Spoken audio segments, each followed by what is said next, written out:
మనోవిజ్ఞాన శాస్త్రంలో ప్రజ్ఞ గురించి తెలుసుకుందాం. ఇప్పుడు ప్రజ్ఞా మాపనల గురించి తెలుసుకుందాం. మాపని అంటే కొలవడం. ప్రజ్ఞా మాపనలు అన్న ప్రజ్ఞా పరీక్షలు అన్న ఒక్కటే. ప్రజ్ఞా పరీక్షలు రెండు రకాలు. ఒకటి వ్యక్తిగత ప్రజ్ఞా పరీక్షలు, రెండు సామూహిక ప్రజ్ఞా పరీక్షలు. అంటే ఒక వ్యక్తిని తీసుకుని ప్రజ్ఞను తెలుసుకోవడానికి పరీక్ష నిర్వహిస్తే దాన్ని వ్యక్తిగత ప్రజ్ఞా పరీక్ష అని అంటాం. ఉదాహరణకు ఇంటర్వ్యూలో ఒక వ్యక్తిని మాత్రమే మనం పరీక్ష చేస్తాం. అలాగే సామూహిక ప్రజ్ఞా పరీక్షలు అంటే ఎక్కువ మంది వ్యక్తులను తీసుకుని ఒకే రకమైనటువంటి పరీక్షను నిర్వహించి వారి యొక్క ప్రజ్ఞను మనం కొలుస్తాం. ఉదాహరణకి రేపు మీరు రాయబోయేటటువంటి టెట్ పరీక్ష కానీ డిఎస్సి పరీక్ష కానీ ఆ విధానంలోనే ఉంటుంది. ఇలా వ్యక్తిగత పరీక్షలను సామూహిక పరీక్షలను ఏమంటాము అంటే నిర్వహణాపరమైన ప్రజ్ఞా పరీక్షలు అని అంటాం. వ్యక్తిగత పరీక్షలకు ఉదాహరణ ఏంటో చూద్దాం. Wechsler intelligent scale for children, WISC, Wechsler intelligence scale for children అనేటటువంటి ఒక పరీక్ష ఉంది. ఈ పరీక్ష శాబ్దిక పరీక్ష మరియు అశాబ్దిక పరీక్ష. అంటే చదువుకున్న వారి కోసం మరియు చదువు లేనటువంటి వారి కోసం కూడా నిర్వహించే వ్యక్తిగత పరీక్ష. అలాగే రెండవ రకమైనటువంటి పరీక్ష భాటియా ప్రజ్ఞా పరీక్ష.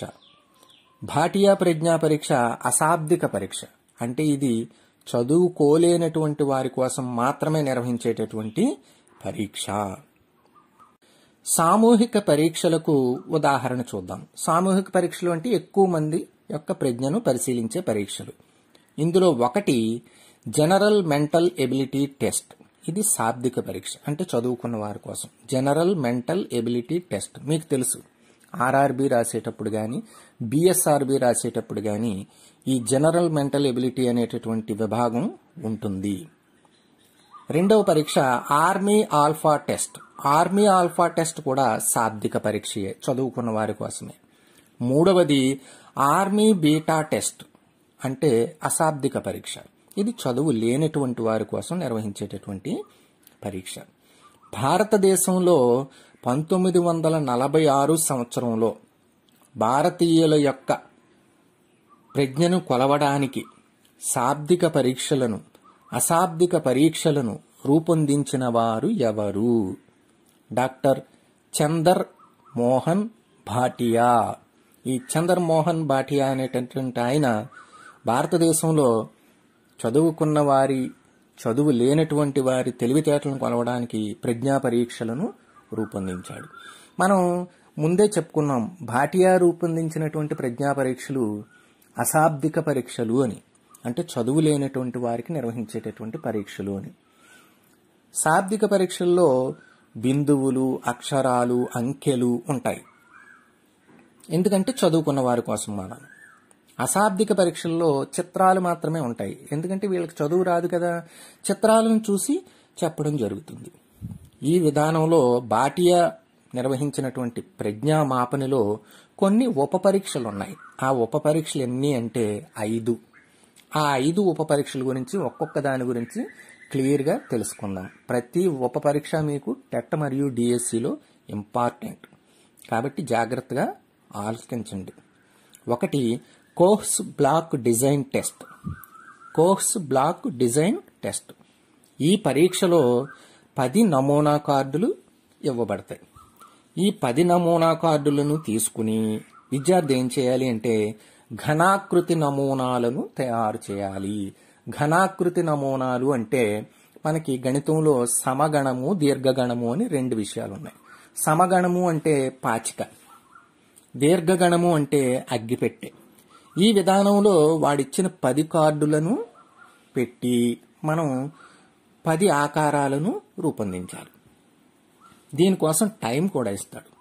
మొదటి 5 కార్డులతో ఆకారాలను తయారు చేయడానికి ఒక్కొక్క కార్డుకి 2 నిమిషాలు ఇస్తాడు. అంటే 10 నిమిషాల్లో 5 కార్డులు ఉపయోగించి ఆకారాలు తయారు చేయాలి. తర్వాత 5 కార్డులకి కలిపి 3 నిమిషాలు ఇస్తాడు. 5 కార్డులకి కలిపి. కాబట్టి ఈడిచ్చినటువంటి ఈ కాలంలో మనం 10 నమూనా కార్డులను ఉపయోగించి సమగణాకృతి, దీర్ఘగణాకృతి నమూనాలను తయారు చేయాలి. ఎవరైతే కరెక్ట్గా తయారు చేశారో వాళ్ళకి ప్రజ్ఞ ఎక్కువగా ఉన్నట్టు చెప్పబడుతుంది. ఇక రెండవ ఉప పరీక్ష Alexander's pass a long test. Alexander's pass a long test. ఈ పరీక్షలో 8 కార్డులు ఇవ్వబడతాయి. మొదటి 4 కార్డులకు ప్రతి కార్డుకి 2 నిమిషాలు కాలపరిమితి ఇస్తారు. చివరి 4 కార్డులకు 3 నిమిషాల కాలపరిమితి ఇస్తారు. ఈ కార్డులను ఉపయోగించి ఈ పరీక్ష నిర్వహించడం జరుగుతుంది. మూడవ ఉప పరీక్ష pattern drawing test. Pattern drawing test. ఈ పరీక్షలో 8 నమూనాలు ఉంటాయి. ఈ నమూనాలను చూసి విద్యార్థి పెన్సిల్తో చేయి పైకి ఎత్తకుండా ప్రతి నమూనాను పేపర్పై గీయాలి. చూసారా ఇక్కడ ప్యాటర్న్ ఏంటంటే, విధానం ఏంటి అంటే చేయి పైకి ఎత్తకుండా పెన్సిల్తో వాడిచ్చినటువంటి 8 నమూనాలను చూస్తూ ప్రతి నమూనాని కూడా పేపర్పై గీయాలి. ఇలా గీయడానికి మొదటి 4 నమూనాలకు ప్రతిదానికి 2 నిమిషాలు ఇస్తారు. చివరి 4 నమూనాలకు కలిపి 3 నిమిషాలు సమయం కేటాయిస్తారు. ఈ ప్యాటర్న్లో మనం డ్రాయింగ్ చేయాలన్నమాట. ఇది ప్యాటర్న్ డ్రాయింగ్ టెస్ట్ అని అంటాం. తరువాత తక్షణ స్మృతి పరీక్ష. దీంట్లోనే కనిపిస్తుంది తక్షణ స్మృతి, వెంటనే చెప్పేయాలి. ఈ పరీక్షలో ఏం చేస్తారంటే చదువుకున్న వారికేమో అక్షరాలతో కూడినటువంటి పదాలను, చదువు లేనటువంటి వారికేమో చిత్రాలను వరుసగా చూపిస్తారు. చూపించిన తర్వాత కాసేపు ఆగి చదువుకున్న వారిని నువ్వు చూసినటువంటి పదాలు ఏంటో నువ్వు చూసిన వరుసలో చెప్పేయి అంటారు. చెప్పేయాలి. ఎంతవరకు చెప్పాడో అంతవరకు వాడి యొక్క తక్షణ స్మృతి. అలాగే చదువు లేనటువంటి వారిని నువ్వు చూసినటువంటి బొమ్మలు ఏంటో ఎలా ఏ వరుసలో చూసావో ఆ వరుసలో చెప్పు అంటారు. అలా చెప్పగలిగితే వాడు యొక్క తక్షణ స్మృతి ఎంతో చెప్తారనమాట. ఇది తక్షణ స్మృతి పరీక్ష. ఇలాంటిది మీరు ఈటీవీలో స్టార్ మహిళ ప్రోగ్రాంలో చూస్తారు. వెంటనే చిత్రాలు చూపించేసి వెంటనే చూసిన చిత్రాలను అదే వరుసలో చెప్పాలి. ఆ విధంగా నిర్వహిస్తారనమాట తక్షణ స్మృతి పరీక్ష. ఇక చిత్ర నిర్మాణ పరీక్ష. దీంట్లోనే ఉంది చిత్ర నిర్మాణము అని. ఈ పరీక్షలో ఏం చేస్తారంటే ఒక చిత్రాన్ని 2 ముక్కలుగా గాని, 4 ముక్కలుగా గాని, 6 ముక్కలుగా గాని, 8 ముక్కలుగా గాని, 12 ముక్కలుగా గాని విభజిస్తారు. విభజించి వాటిని విద్యార్థికి ఇచ్చి విద్యార్థిని వరుస క్రమంలో పెట్టమంటారు. మొదటి 3 చిత్రాలకు 3 నిమిషాల కాలపరిమితి ఒక్కొక్క దానికి. తర్వాత 2 చిత్రాలకు ప్రతిదానికి కాలపరిమితి 4 నిమిషాలు ఇస్తారు. అంటే మొదటి 3 చిత్రాలు కొంచెం తక్కువ కాలంతో ఏర్పాటు చేయొచ్చు అనమాట. తర్వాత 2 చిత్రాలు కొంచెం కష్టంగా ఉంటాయి కనుక వాటికి ప్రతిదానికి కాలపరిమితి 4 నిమిషాలు ఇస్తారు. ఈలోపు వీడేం చేయాలంటే 2 ముక్కలు తీసుకుని చిత్రాన్ని అమర్చాడు అనుకోండి, కరెక్ట్గా వస్తే వెంటనే 4 ముక్కలు తీసుకోవాలి. అది కరెక్ట్గా అమర్చగలిగితే 6 ముక్కలు, అది కరెక్ట్గా చేయగలిగితే 8, అది కరెక్ట్గా చేయగలిగితే 12. సో ఈ విధంగా తీసుకున్నటువంటి ముక్కలను వరుసగా పెడుతూ చిత్రాన్ని కరెక్ట్గా ఏర్పాటు చేయాలి. అలా ఏర్పాటు చేస్తే ఇచ్చిన టైంలో ఏర్పాటు చేయగలిగిన లేదా తక్కువ టైంలో ఏర్పాటు చేయగలిగిన వాడి యొక్క ప్రజ్ఞను అంచనా వేయడం జరుగుతుంది. ఇది చిత్ర నిర్మాణ పరీక్ష. మీరు తొలి ప్రేమ సినిమా చూసి ఉంటే అందులో హీరోయిన్ యొక్క చిత్రాన్ని పవన్ కళ్యాణ్ పోస్ట్ కార్డుల మీద వేయిస్తాడు. వాటన్నింటినీ పేర్చుకుని ఒక చిత్రాన్ని రూపొందిస్తాడు. ఇలా ఉంటుందన్నమాట ఈ చిత్ర పరీక్ష. ఇవండి భాటియా ప్రజ్ఞామాపంలో ఉన్నటువంటి 5 ఉప పరీక్షలు. ఇప్పుడు తర్వాత మరొక టాపిక్ చూద్దాం. General mental ability test for children. General mental ability for children అంటే పెద్దవాళ్ళకు కూడా జనరల్ మెంటల్ ఎబిలిటీ టెస్ట్ ఉంటుంది. అలాగే పిల్లలకు కూడా జనరల్ మెంటల్ ఎబిలిటీ టెస్ట్ రూపొందించిన వారు ఎవరు అంటే డాక్టర్ ఆర్పి శ్రీవాస్తవ మరియు డాక్టర్ కిరణ్ సక్సేనా. వీళ్ళిద్దరూ general mental ability test for children ని రూపొందించారు. General mental ability test for children ఏ వయసు వారికి పెడతారు అంటే 7 నుండి 11 సంవత్సరాల వయసు గల పిల్లలకు ఈ ప్రజ్ఞా పరీక్షను పెట్టి వారి యొక్క ప్రజ్ఞాలబ్ధిని తెలుసుకుంటారు. జనరల్ మెంటల్ ఎబిలిటీ టెస్ట్లో ఉప పరీక్షలు ఏమిటి? ఈ పిల్లలకు పెట్టేటటువంటి ఉప పరీక్షలు ఏమిటి? ఉప పరీక్షలు ఎన్ని ఉన్నాయి అంటే 5 ఉంటాయి. ఒకటి సాదృశ్యము. సాదృశ్యము అంటే ఒకే రకమైనటువంటి దృశ్యం. పిల్లవాడికి ఏం చేస్తారంటే ఇటేపు నిలువు గీత ఉన్నటువంటి ఒక చిత్రాన్ని చూపిస్తారు. అటే పక్కన గీతలను రకరకాలుగా పెట్టి అటే పక్కన 2 నిలువు గీతలు ఉన్నటువంటి ఒక చిత్రాన్ని పెడతారు. ఇప్పుడు సాదృశ్యం ఏంటి? ఒక నిలువు గీత ఉన్నదానికి సాదృశ్యం అక్కడ చిత్రాలలో 2 నిలువు గీతలు ఉన్నటువంటి చిత్రం ఏదైతే ఉందో అది సాదృశ్యం. దానిని దీని పక్కన పెట్టాలి. అది సాదృశ్య ఉపపరీక్ష. ఇలా పెట్టగలిగితే ఆ ప్రజ్ఞ బాగున్నట్టు అనమాట. నెక్స్ట్ వర్గీకరణము. ఈ వర్గీకరణం ఉపపరీక్షలో ఏముంటది అంటే త్రిభుజాలు, దీర్ఘచతురస్రాలు, చతురస్రాలు, వృత్తాలు అన్నీ కలిపేసి ఒక దాంట్లో ఉంటాయి. వీటిని వీడు వర్గీకరించాలి. త్రిభుజాలకు త్రిభుజాలు, దీర్ఘచతురస్రాలకు దీర్ఘచతురస్రాలు, చతురస్రాలకు చతురస్రాలు, వృత్తాలకు వృత్తాలు. ఇలా ఇవనే కాదు, ఏవైనా సరే ఏట్లకి అవి వర్గీకరించడమే వర్గీకరణ ఉపపరీక్ష. తరువాత అంకెల శ్రేణి ఉపపరీక్ష. అంకెల శ్రేణి ఉపపరీక్షలోని ఏం చేస్తారంటే 2, 4, 6 తర్వాత వచ్చే సంఖ్య ఏది అంటాడు. 2, 4, 6 అంటే రెట్టింపు అవుతూ వెళ్తుంది. 2కి 2 కలిపితే 4, 4కి 2 కలిపితే 6. కాబట్టి తర్వాత వచ్చేటటువంటి అంకె ఏది అంటే 8 అని పెట్టాలి. ఇది అంకెల శ్రేణి. అంటే మనం చూస్తాం దీపాలు సీరియల్ సెట్ ఉంటది కదా, దీపాలు వెలిగేటటువంటి సీరియల్ సెట్, ఆ విధానంలో ఇది ఉంటది.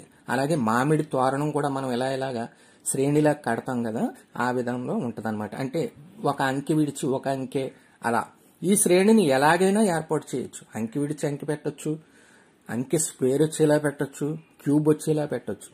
కాబట్టి అంకెల శ్రేణి ఉపపరీక్ష ఈ విధంగా ఉంటుంది. వివేచనాత్మక సమస్యలు అనేది మరొక ఉపపరీక్ష.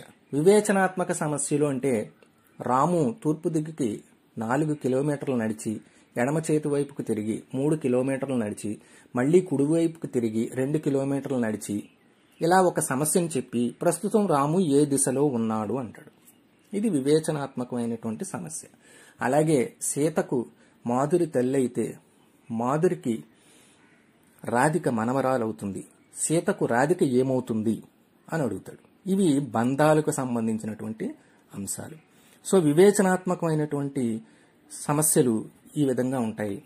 వీటిని పరిష్కరించేటటువంటి శక్తి ఎంతుందో కొలవడం జరుగుతుంది. నెక్స్ట్ అసమంజసాలు. అసమంజసాలు అంటే టైటిల్లోనే ఉంది, సమంజసం కానిది. అంటే ఒక విషయానికి మరొక విషయాన్ని లింక్ చేయడం సమంజసం కాకుండా ఉంటదన్నమాట. దీనికి ఇది లింకా, ఇది ఒకటా, దీన్ని ఎలా చెప్పారా అనేటటువంటి లింక్స్ ఉంటాయి. అలాంటి అసమంజసాలను మనం చెప్పడం జరుగుతుంది.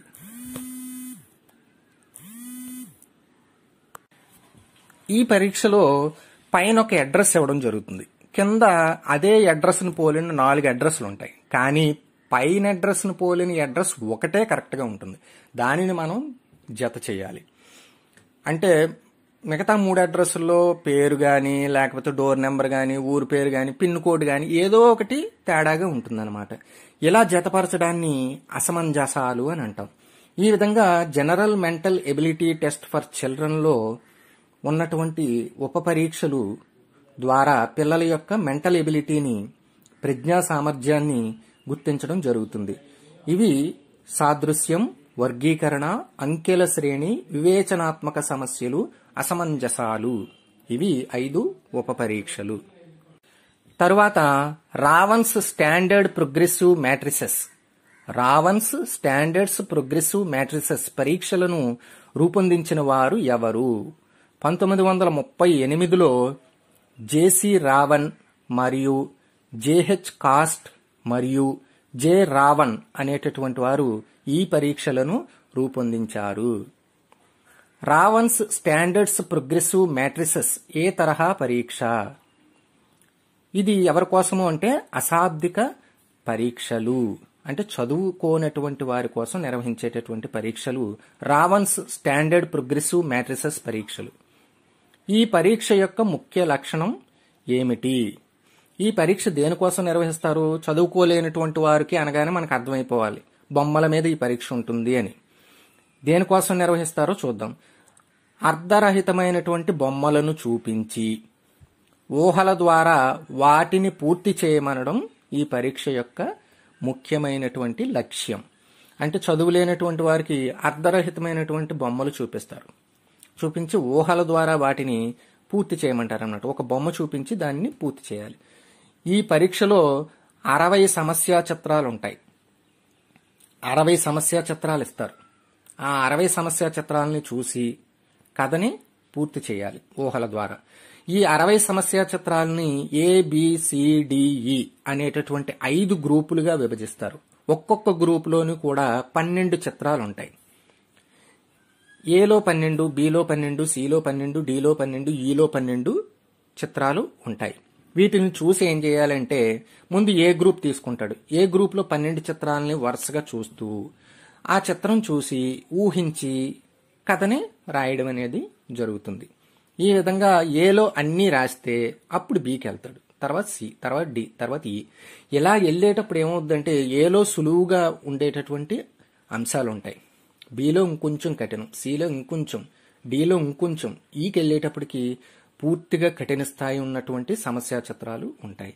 ఇలా ఈ 60 సమస్యా చిత్రాలకు ఊహించి పూర్తి చేయగలిగితే, కథను రాయగలిగితే ఈ పరీక్షా సామర్థ్యం ఆ విద్యార్థులు బాగున్నట్టుగా గుర్తిస్తారు. దీనినే Raven standards progressive matrices test అని అంటారు. ఇది నిరక్షరాస్యుల కోసం నిర్వహించబడేటటువంటి పరీక్ష. అర్థమైంది కదా? ప్రజ్ఞా పరీక్షలు ఈ విధంగా ఉంటాయి. ఈ ప్రజ్ఞా పరీక్షలకు సంబంధించి ప్రశ్నలు మీకు టెట్ మరియు డిఎస్సిలలో వస్తాయి. వీటిలో ఉపయోగించే కార్డుల సంఖ్య కానీ, లేకపోతే ఆ పరీక్షను రూపొందించిన వారు కానీ, లేకపోతే ఆ పరీక్షలో ఉన్నటువంటి అంశాలపైన కానీ మీకు ప్రశ్నలు రావడానికి అవకాశం ఉంది. శ్రద్ధగా చదవండి.